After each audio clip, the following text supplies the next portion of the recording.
Police ने पूरी तरह से हाथ छोड़ रखे थे कि भाई हम कुछ नहीं कर सकते, जो करना है। पुलिस सरेंडर कर देती है। भीड़ के सामने पुलिस सरेंडर नहीं करती है। भीड़ भी पुलिस चुनती है ना कि मैं कौन सी भीड़ के सामने मुझे लठ चलाने, किसके ऊपर मुझे गोलियां चलानी है, किसके ऊपर मुझे आंसू गैस छोड़ने और किसके ऊपर जो है मैं किस तरह का रिएक्शन देने वाली हूँ। मैं भगवान का जुलूस निकाल रहा हूँ, भगवान के नाम पर निकाल रहा हूँ। मैं अगर जिस भी क्षेत्र को, अगर वो मेन रोड नहीं है, मैं उन गलियों से जाके दूसरे धर्म के जो कहना चाहिए मंदिर, मस्जिद, गुरुद्वारा, जो भी चीज़ वहाँ पे धर्म स्थल आ रहा है, मुझे क्या ज़रूरत पड़ी है वहाँ खड़े होकर दूसरों को वो गाने सुने थे। वो गाने मतलब माँ बहन की, वो आपत्तिजनक की बात नहीं है। आप क्यों ही कर रहे हैं, आपको क्या जरूरत है हरे को पीला करने की? पेड़ रंग के दिखा दो एक बार। निकले योगी जी के सारी सेना निकले, भगवान पूरा भगवान रंगती चली जाए, जमीन रंग दे, पहाड़ रंग दे, रंगो ना। कोई जो ये जहाँ से निकलते पत्थर पहले पहुंच जाते हैं। पुलिस रूट देने गई थी वहाँ पे। जब आपके मंदिर में कोई मुसलमान नहीं घुसने देते, आप सीढ़ियों से लौटा देते हैं, तो आपको क्या जरूरत पड़ी है वहाँ पे जाके? जब नीचे मस्जिद है तो ऊपर तुम फिर वहाँ भगवान को खोजने गए क्यों? और झंडा लगाने से भगवान आ जाएंगे? और भगवान जो सर्वव्यापी सर्वत्र है, वो तुम्हारे झंडा लगाने से भगवान होंगे वहाँ पर? नहीं तो नहीं होंगे। जब किसी धर्म स्थल के ऊपर चढ़ के, पहले तो सड़के की इतनी हिम्मत कैसे हुई कि वो वहाँ तक चढ़ भी गया, चढ़ा, उसने सारा झंडा उतारा, झंडा लगाने की कोशिश की। वो जो भीड़ निकली वहाँ से, अगर वो शांति से निकलती तो आपके ईस्ट के ऊपर ऐसा नहीं है कि मुंबई में जब गणपति होता है तो ऐसा नहीं है, या दही हांडी होता है तो मुसलमान वहाँ पे पीछे रहता है। पर बुलडोजर की आदत है कि वो माइनॉरिटी की तरफ ही जाता है। कितने भी बड़े बड़े एनकाउंटर वो कर ले, कितने भी बड़े बड़े केसेस वो लगा लें, लेकिन उनका जो डोमिनेंस वो दिखा रहे हैं ना, डोमिनेंस। योगी जी को जब यूपी में अभी लोकसभा में कम सीटें मिली हैं तो योगी जी कैसे बने रहेंगे? मैं हिंदू हूँ, ठीक है, मैं ब्राह्मण हूँ, मेरे घर में प्याज लहसुन नहीं बनता। अभी पूरे नवरात्रे वाले चाप वाले, चिली पटाटो वाले सब आपके में गार्लिक और अनियन इस्तेमाल करते रहे ना, पर आप नवरात्रों में कहाँ जाएंगे? मुसलमान के मोहल्ले में। तू नॉनवेज क्यों बना रहा है? वो खाता है, पर नवरात्रों में हमारे यहाँ तो नहीं खाया जाता ना। तो क्यों सारी दुकानों पर ये प्याज लहसुन बिक रहे थे? तब कोई नहीं खड़ा हुआ। देखिए, बहराइच की अगर बात करूं तो यूपी में जिस तरह से सरकार चल रही है और जिस तरह का कहना चाहिए कि प्रशासन ने, कानून ने जिस तरह से बिल्कुल ही आँख मूंद के जो पट्टी न्याय की देवी की आंखों से उतारी गई है अभी रिसेंटली, वो सरकार ने पहले ही जो है अपने भी आंखों पे बांध रखी है।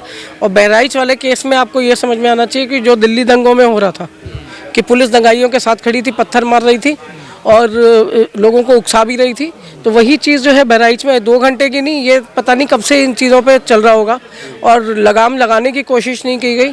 जब भी इस तरह के कभी भी कोई केसेस सामने आते हैं तो हमेशा एक चीज़ देखने में आती है कि प्रशासन जो है वो लेट रिएक्ट करता है और पुलिस जो है वो हमेशा जो है किनारों पे तो फिर भी दिख जाती है आपको, लेकिन जहाँ पे कुछ गड़बड़ हो रही होती है वो वहाँ तक नहीं आती।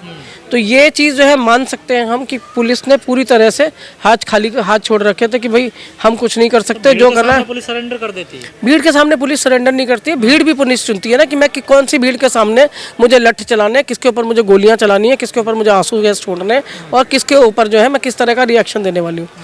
मुसलमान है, माइनॉरिटी है, तो जहाँ पे इसका आ जाता है कि भाई इनके लिए कुछ रिस्क हो, इनके लिए कुछ चीज़ गड़बड़ हो सकती है, वहाँ पुलिस वैसे भी पीछे हाथ बांध के ही खड़ी रहती है। कितने भी आप उनके हाथ में लठ दे दीजिए, उनके हाथ में रिवॉल्वर दे दीजिए, पर वो रिएक्ट तब करेंगे। पुलिस बहुत भेदभाव करती है क्योंकि ऊपर से ही ऑर्डर है। आप सरकारी नौकर हैं, सरकारी तंत्र में हैं, तो कैसे आप प्रशासन के अगेंस्ट चलेंगे? और जहाँ सरकारी उस पे बेस पे बनी हुई है कि वो कितना भी डोमिनेंस करेगी लेकिन माइनॉरिटी नहीं बोलेगी, दलित नहीं बोलेंगे, इस तरह के इश्यूज़ पे कोई आवाज़ उठाने वाला नहीं हो। आवाज़ उठाएंगे जो पीड़ित होता है उसको आप उठा के ले जाते हैं, पीड़ित के ही आप बार बार मकान तोड़ देते हैं। तो बुलडोज़र कानून जहाँ पे है तो वहाँ पे आपको ये समझने की जरूरत है। हत्या कहाँ तक जायज़ है ना? देखिए, युवक की हत्या से मैं एक चीज़ जानती हूँ कि जिस एरिया से मैं भगवान का जुलूस निकाल रहा हूँ, भगवान के नाम पर निकाल रहा हूँ। मैं अगर जिस भी क्षेत्र को, अगर वो मेन रोड नहीं है, मैं उन गलियों से जाके दूसरे धर्म के जो कहना चाहिए मंदिर, मस्जिद, गुरुद्वारा, जो भी चीज़ वहाँ पे धर्म स्थल आ रहा है, मुझे क्या ज़रूरत पड़ी है वहाँ खड़े होकर दूसरों को वो गाने सुने थे? वो गाने मतलब माँ बहन की, वो आपत्तिजनक की बात नहीं है। आप क्यों ही कर रहे हैं? आपको क्या ज़रूरत है हरे को पीला करने की? पेड़ रंग के दिखा दो एक बार। निकले योगी जी के सारी सेना निकले, पूरा भगवान रंगती चली जाए, ज़मीन रंग दे, पहाड़ रंग दे, रंगो ना। जब करना है तो हरा हटाना है, तो इतना मैं आप जहाँ खड़े हैं जमीन हरी है, ये पूरा ऊपर से भरा है। से पत्थर आए थे ना, जो ये जहाँ से निकलते पत्थर पहले पहुँच जाते हैं। पुलिस रूट देने गई थी वहाँ पे कि जी आप क्या से ही निकलेंगे, और पुलिस ने रूट नहीं दिया होगा, सब कुछ तय हुआ होगा। देखिए ऐसा है मेरी बात सुनिए, मैं CA NRC देख चुकी हूँ। उससे पहले भी जब भी इंडिया पाकिस्तान के मैच हुए तब भी आपने देखा होगा मुस्लिम डोमिनेटेड एरिया में एक अजीब सा सन्नाटा रहता है। वो इसलिए रहता है कि ज़रा सा भी कुछ गड़बड़ हुई वो गड़बड़ होते ही जो है सीधे पत्थर और लाठी बुलडोज़र उन्हीं की तरफ मुड़ता है। तो वो वहाँ से भी कोशिश उनकी ये करते हैं कि एक बच्चा भी चू ना करे, बच्चा भी नहीं करे, कोई भी ना करे। और इसलिए ना करे कि जब आप इस तरह के जब भी इस तरह के प्रोसेशन निकाले जाते हैं, शोभा यात्रा, जुलूस, जब भी कुछ निकल रहा होता है तो ये होना ही होता है, ये होना ही है। तो पुलिस इस तरह के मौके में क्यों होता है?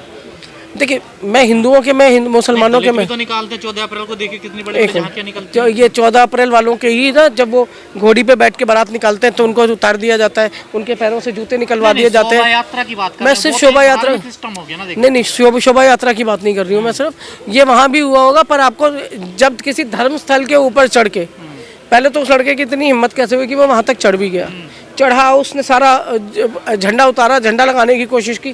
तो क्यों आप ऐसे काम कर रहे हैं? आप जब आपके मंदिर में कोई मुसलमान नहीं घुसने देते, आप सीढ़ियों से लौटा देते हैं, तो आपको क्या ज़रूरत पड़ी है वहाँ पे जाके? जब नीचे मस्जिद है तो ऊपर तो तुम फिर वहाँ भगवान को खोजने गए क्यों? और झंडा लगाने से भगवान आ जाएंगे? और भगवान जो सर्वव्यापी सर्वत्र है, वो तुम्हारे झंडा लगाने से भगवान होंगे वहाँ पर? नहीं तो नहीं होंगे।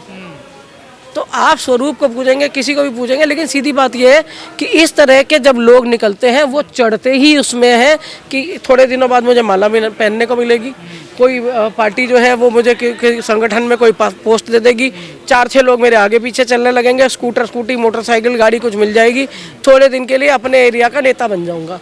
तो वो क्षेत्रीय, पुलिस प्रशासन था जिम्मेदार दोनों हैं। वो जो भीड़ निकली वहाँ से, अगर वो शांति से निकलती तो आपके ईस्ट के ऊपर ऐसा नहीं है कि मुंबई में जब गणपति होता है तो ऐसा नहीं है, या दही हांडी होता है तो मुसलमान वहाँ पे पीछे रहता है, वो भी उसमें उतना ही पार्टिसिपेशन करता है। पर बहराइच में क्यों नहीं हो पा रहा? यूपी के और गांवों में क्यों नहीं हो पा रहा? क्योंकि जो नेता हैं, जो उनको ये बांटने की राजनीति बड़ी अच्छी लगी हुई है। बीजेपी के विधायक कह रहे हैं कि हमारे खुद बीजेपी के लोग थे, उसमें हमारे बेटे को मारने की कोशिश। देखिए, मैं बता रही हूँ, जिस पे पड़ जाती है वो बोल देता है, जिस पे नहीं पड़ी वो नहीं बोलेगा ना। अनुराग ठाकुर कभी नहीं कहेंगे कि मेरे बच्चे को बचाए, वो कितने भी गंदे गंदे नारे दे के आए हो। कपिल मिश्रा नहीं कहेंगे मेरी बेटियों के लिए ही प्रॉब्लम है, क्योंकि अभी उनके बच्चे सेफ है। जिसके बच्चे पे पड़ेगी वो बोलेगा। आज वो बोल रहा है, कल कोई और भी बोलेगा। बीजेपी विधायक के बेटे को खतरा था उस सभा में।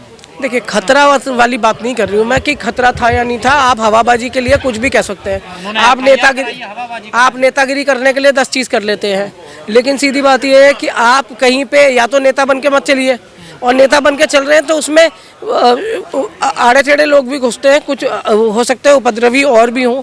ऐसा नहीं है कि सिर्फ मुसलमानों के विरोध है। के खिलाफ एफआईआर करा के नेता थोड़ा बने जाएगा। देखिए, मैं जो बात मैं कह रही हूँ आप नहीं समझ रहे। मैं ये कह रही हूँ कि उनके बच्चे पे पड़ी तो उनको ये समझ में आया कि ये 4 लोग भी विरोधी थे, ठीक है। ये किसी और के आदमी हो सकते हैं, मेरा कोई अपोजिशन वाला हो। अपोजिशन का मतलब ये नहीं कि कांग्रेसी हो, सपाही हो या कोई हो। मैं बीजेपी का विधायक हूँ, मेरी जगह 4 लोग भी लड़ना चाह रहे तो उन 4 में से किसी का कोई आदमी हो सकता है।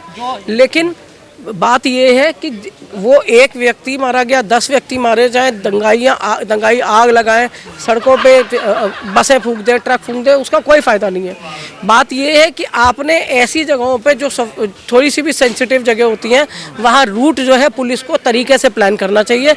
और अगर आप नहीं कर सकते तो आप कहीं ये मेरी जीप, ये मेरे 3 जीप पीछे, इसमें जो लोग चल सकते हैं वो शोभा यात्रा निकाल लें, बाकी अपने अपने घरों से बैठ के फूल माला और फूल डालते रहें। आपने कहा बिल्डोजर का मुंह उधर हो जाता, लेकिन सुप्रीम कोर्ट ने हड़का दिया। देखिए, बिल्डोजर को सुप्रीम कोर्ट जो कह रहा है उससे कुछ ज़्यादा असर तो दिख नहीं रहा। कितना भी कह देता है, बार बार फिर वही हो जाता है। अभी वहाँ बहराइच में भी फिर माइनॉरिटी के अवमानना कर रहे हैं, अवमानना लगातार कर रहे हैं। फिर माइनॉरिटीज़ के घर क्यों तोड़े गए बहराइच में?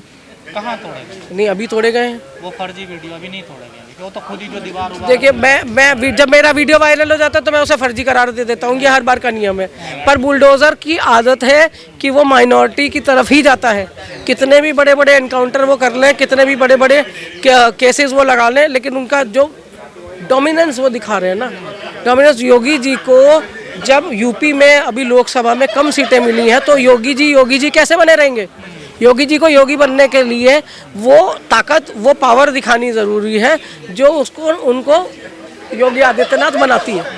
बंटवारे की राजनीति में हिंदुत्व मेरा स्ट्रांग है। मुसलमान क्या करें? देखिए, मुसलमान जैसे रहता है वैसे ही रहे, कहाँ रहने सत्ता परिवर्तन होगा।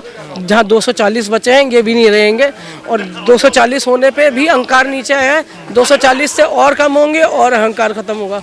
और आरएसएस वैसे भी इस टाइम नरेंद्र मोदी जी के पीछे पड़ा ही हुआ है ऑलमोस्ट। उत्तराखंड में अल्टीमेटम दे दिया 31 दिसंबर तक खाली कर दें यहाँ से जो बाहरी मुसलमान है। चमोली में देखिए कौन तय करेगा कौन कहाँ का है? तय कर रही है ना भीड़, देखिए। हाँ, भीड़ अगर तय कर रही है तो मुख्यमंत्री क्यों चुना है? मुख्यमंत्री क्या कर रहे हैं? होम मिनिस्ट्री क्या कर रही है? क्या मतलब गृह मंत्री से वो विधायकों की और सांसदों की खरीद फरोख्त के समय में जागेंगे? उससे पहले उन्हें नहीं जागना है। तो अगर हमारा गृह मंत्री भी इस टाइम जब इस तरह से बार बार, पहले हिमाचल से निकाले गए, फिर यहाँ पे भी यही चीज़ हो रही है, शिमला में मस्जिद बन गई, यहाँ पे मदरसा बन गया। अरे रिलीजियस जगह बन रही है, जो जहाँ पे जिसका नंबर बढ़ेगा वो ऑब्वियसली अपने लिए कोई धर्मस्थल या कुछ भी बनाने की कोशिश करेगा। पर होता क्या है कि आप मुसलमान के नाम पे आप सारी राजनीति कर लेते हैं। सीधी बात है, मैं हर बार बोलती हूँ, ये सिर्फ राजनीतिक तरीका भी तो कर रहे हैं। हिमाचल का आपने जिक्र किया, देखिए वो उन्होंने विक्रमादित्य जी ने जो कहा है उसकी उनकी बात पे भी मैं वहाँ पे भी उनका विरोध करती हूँ कि किसी भी व्यक्ति का, मैं हिंदू हूँ, ठीक है, मैं ब्राह्मण हूँ, मेरे घर में प्याज लहसुन नहीं बनता, मुझे बिना प्याज लहसुन की थाली चाहिए, मैं ब्राह्मण के नाम पे थाली मांगूंगी, मुझे मिल जाएगा। मैं आज आज़ाद हिंदुस्तान में बात कर रही हूँ आपसे, आज 2024 में खड़े होकर बात कर रही हूँ, जब धर्म के झंडे सब लगा रहे हैं, ठीक है, मैं धर्म का झंडा नहीं लगा रही, लेकिन मैं लहसुन प्याज नहीं खाती, मुझे जैन थाली कहने पे ही ब्राह्मण वाली थाली मिलेगी। तो शुद्ध वैष्णव थाली में अगर प्याज आ गया तो किसकी ये कमी किसकी थी? नेताओं की कमी है ना, जो हमारे धर्मगुरु हैं उनकी कमी है ना। अभी पूरे नवरात्रे वाले चाप वाले, चिली पटाटो वाले सब आपके में गार्लिक और अनियन इस्तेमाल करते रहे ना, पर आप नवरात्रों में कहाँ जाएंगे? मुसलमान के मोहल्ले में, तू नॉनवेज को बना रहा है, वो खाता है, पर नवरात्रों में हमारे यहाँ तो नहीं खाया जाता ना। तो क्यों सारी दुकानों पे ये प्याज लहसुन बिक रहे थे? तब कोई नहीं खड़ा हुआ। तो धर्म आपका आपको खुद बचाना है, तो चाहे योगी आदित्यनाथ हो, चाहे पुलिस हो, चाहे प्रशासन हो, हाथ बांध के कितना भी वो करते रहे। इस भीड़ बीजेपी का वही हाल है, कांग्रेस में कुछ नेता आपने कहा है ही ऐसे, तो फिर क्या? देखिए, मैं एक चीज़ बहुत आसान है काम करना कि आप अपने धर्म को जैसे निभाते आए हैं वैसे निभाते आइए, भीड़ की चिंता मत करिए, ठीक है, क्योंकि भीड़ जब हमला कर देती है, लिंचिंग कर देती है आदमी की, देखिए भीड़ जब तक भीड़ में नहीं आ रहे हैं तब तक तो आप अपने में रहे ना। जब भीड़ आई है तब पुलिस प्रशासन अगर नहीं करेगा तो आप भी गेटेड सोसाइटी लगाइए कि दिल्ली दंगों के बाद लोगों ने अपने अपने गलियों में गेट नहीं लगाए, तारे नहीं बिछाई, लोगों ने अपनी सिक्योरिटी खुद की ना, क्योंकि प्रशासन फेल था, पुलिस फेल थी। जहाँ पे डोनाल्ड ट्रंप का प्रोग्राम हो रहा है हिंदुस्तान में, डोनाल्ड ट्रंप दिल्ली में है, गृह मंत्री दिल्ली में है, सीएम दिल्ली में है, पीएम दिल्ली में है, वहाँ एक साइड पे 3 दिन दंगा होता रहता है। रही है कि सुरक्षा स्वयं करें अपनी? बिल्कुल करेंगे, आप कोई पुलिस पर भरोसा नहीं करें? कोई भरोसा करने की जरूरत नहीं है, आ गया तो लग गया तो तीर, नहीं तो तुक्का। तो बस आपके तुक्के में आपके प्राण चले जाएं, उससे बेटर है कि लोग जो है लामबंद होके अपने अपनी कॉलोनीज को, अपनी अपनी कम्युनिटीज़ को, कम्युनिटी का मतलब मैं धर्म नहीं बोल रही हूँ, कम्युनिटी का मतलब है मैं जिस एरिया में रहती हूँ वो मेरा दायरा है, वो दायरा मेरी एक कम्युनिटी है, उसमें हिंदू मुस्लिम सिख ईसाई जैन जो भी आ जाए, आप सबकी सुरक्षा करना आपका अपना हुआ है, क्योंकि एक का घर जलेगा तो ऐसा नहीं है कि दूसरे का सुरक्षित रहने वाला है।